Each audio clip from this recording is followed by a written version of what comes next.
Women have emotions. Men cause emotions. And, of course, fix things. Cars, toasters, loved ones. It makes no difference. We inherently believe we can fix it. I know I get that from my father. I think most men get their behavior patterns from their fathers. My dad was a great guy. An Irish immigrant. A real World War II, John Wayne, Ted Williams kind of guy. Perfect example. It's my brother's 10th birthday. We're in the kitchen singing happy birthday while my dad is making something in the garage. A bookshelf, a spice rack, a dog, something. Anyway, he's using a circular saw, and as we're finishing our cake, we hear the saw jar to a stop. And my dad comes waltzing in, his thumb hanging off at the bone. Honey, now don't panic. My mother snapped. She started screaming about the hospitals and emergencies and calling 911, but my father wouldn't have it. Get this. He taped up his thumb with black electrical tape and drove himself, minus one thumb, to the hospital. He was humming as he taped it up in front of us. All fixed. It is natural for men to take on the behavior patterns of their fathers. However, often it is a side of him which he never wanted us to see, that is a characteristic we truly want to emulate. No Cure for Cancer, by Dennis Leary. I have a son. He's 18 months old now. He was born 3 months premature.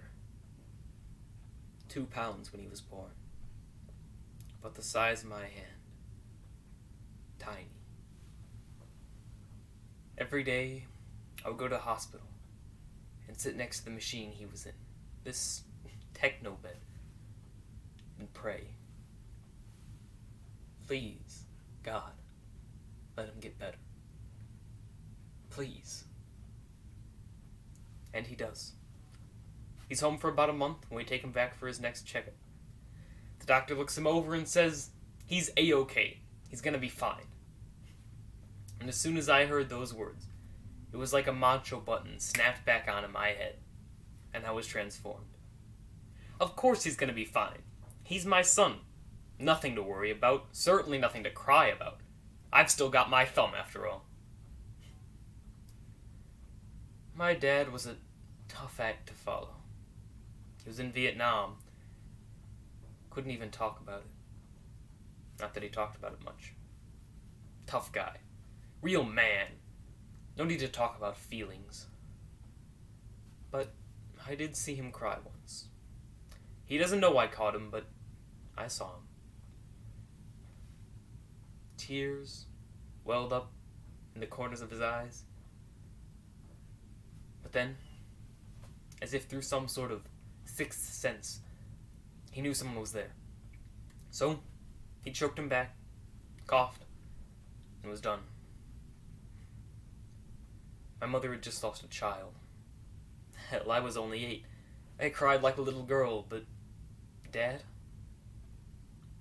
Just a trace. He was a man. Growing up, we were taught to be a man. Be a man, Dennis. Keep it inside. Be a man. Hey, ho, huh. That was my dad. You see, 2 days after his 60th birthday, he's in a pub in the southwestern part of Ireland. The most beautiful part. His hometown. He's out drinking with a couple of his brothers and sisters, lights up a cigarette, smiles, and bang. He was dead before he hit the floor. That'll pop your little macho balloon. When the guy you think is always going to be there, the John Wayne, Ted Williams guy, is dead? In a millisecond. In a sliver of time, so small it cannot even be measured. I mean, how long does it really take to fall from standing onto the floor? And where in that little window of time do you actually leave this earth? I mean, 1 second you're an Irish immigrant, and the next, you're face to face with God. My Aunt Margaret said we should thank God he dies in Ireland. Now everyone who knew him would get a chance to say goodbye. All the Irish who moved to America. We had to add a day to the wake there. There were lines a full block long for hours at a time. People we never even knew coming to pay their respects. An old woman who said my dad had been fixing up her car for years without charging her because her husband had died and she had no money. A woman my age who said her car broke down in a blizzard and no one would stop. But after 2 hours, Dad pulled over, fixed up her car, and followed her home to make sure she got there safely. Then, as we were leaving the church to drive to the cemetery, this man who sold newspapers at the end of our lot growing up, this bent-up, old, ink-stained little man, stood on the sidewalk and saluted the coffin. With tears in his eyes, he said my father had always been so nice to him. My Aunt Margaret said it reminded her of President Kennedy, but I didn't cry. I held it in. Growing up, we couldn't afford home movies. We got a slide projector in 1968 and thought that catapulted us straight into the middle class. A slide projector? Wow. We watched all those slides the night we got the news, but to this day, I've never once watched the video I made of my father in the 80s. Because I know if I see him walking and talking, he's going to be crying like you've never seen before. There's going to be a crying festival at my apartment. People flying in from other countries, but no. I did the macho thing. Sucked it up.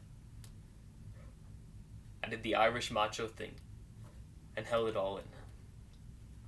You see, most people think life sucks and then you die. Not me. I beg to differ. I think life sucks, then you get cancer. Your dog dies, your wife leaves you, the cancer goes into remission, you get remarried, you get a new dog, you owe $10 million in medical bills, but you work hard for 35 years and pay it all back. Then, one day, you step off the curb at 67th Street and get hit by the city bus. Then, you die. Maybe. Look, the point is you must accelerate. Lust, laugh, live every day as if it's your last. Go ahead, go shopping, buy whatever you want. A Ming vase, chocolate furniture, the bones of Elvis Presley. Go ahead and load up your credit card. Fly to Rome just to give the finger to the Pope. The point is, just live.